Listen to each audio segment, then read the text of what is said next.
So, ito na yung mga bacon na 15 heads na niwalay ko nung 28 days nila. So, bali ngayon, pangalawang araw ko na po silang winalay. So, ngayon ang ika 30 days nila talaga. Pero winalay ko sila ng 28 days kasi nga nahihirapan na yung mama pig. Kasi 15 peraso sila. So, dito sa ibabaw, nilagyan ko ng trapal. Tapos may net din yung kalahati para makita ko sila. So, yung purpose pala nito ay para hindi makapasok yung mga manok. Kasi nga, marami po kaming manok dito sa labas. At kinakain nila yung feeds na pinapakain ko sa mga biik. Kaya nilalagyan natin dito ng net at saka yung trapal.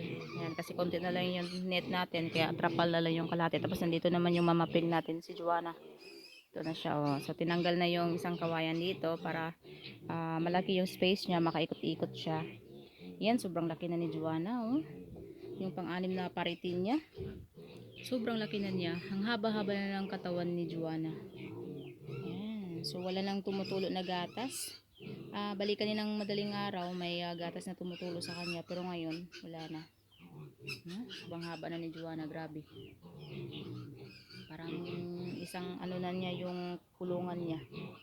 Ito, halos abot na yung ulo niya doon. Parang isang roller na lang yata yung ano niyan, pagitan niyan. Naabot na yung ano niya, haba ng katawan. So, dito yung mga bake natin. Yan. So, yung napansin ko ay di pa sila ganong kumakain ng feeds. At hanggang ngayon, maiingay pa rin po sila. So, yung tapos maya-maya na sila umiinom ng tubig kasi nandito lang yung drinker natin. So, maya-maya lang sila umiinom ng tubig. So, di ba bali pag dumididi sila is every 1 hour. So, ganun din yung ingay nila. Maya-maya sila umiingay hanggang ngayon. Pangalawang araw na nila na nawalay pero may ingay pa rin po sila. Yan. So, yung katawan po nila, medyo nag-slim sila. Humaba yung katawan nila. So, yung inaantay lang natin nito ay yung kakain na talaga sila ng feed. So, bali ito na yung magiging katawan nila. Yung mahahaba. Tulad yan, oh, mahahaba. Yan. So, yung feed sila nandito lang sa sahig. Hinihiga-higaan lang nila. Minsan titikim. Pero, parang wala pala talaga silang gana talaga na kumain. So, inobserbahan ko lang. So, pag ganito talaga na, halimbawa ngayon, oh, may dumididi na naman, oh, umiinom. Yan. So, maya-maya yan sila umiinom kasi nauuhaw sila. Pero pag ganito na binawalay, kasi nga pang-anim na paritin na to ng ating mamapig na Joanna,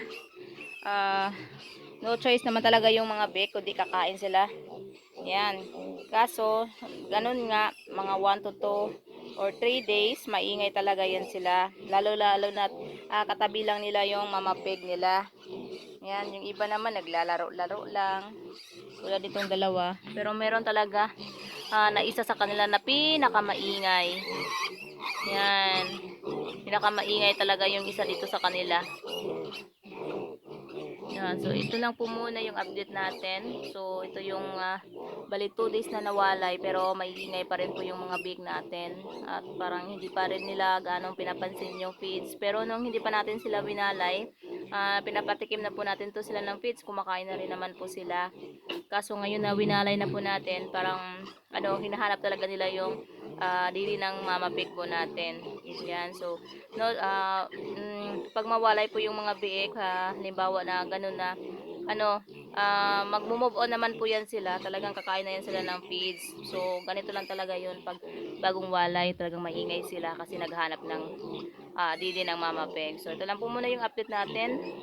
15 heads. Okay na po sila. Ayan, okay po sila. So far, wala naman pong nagtatae. Ayan. Ayan, umiinom na sila. Oh. Happy farming po sa lahat.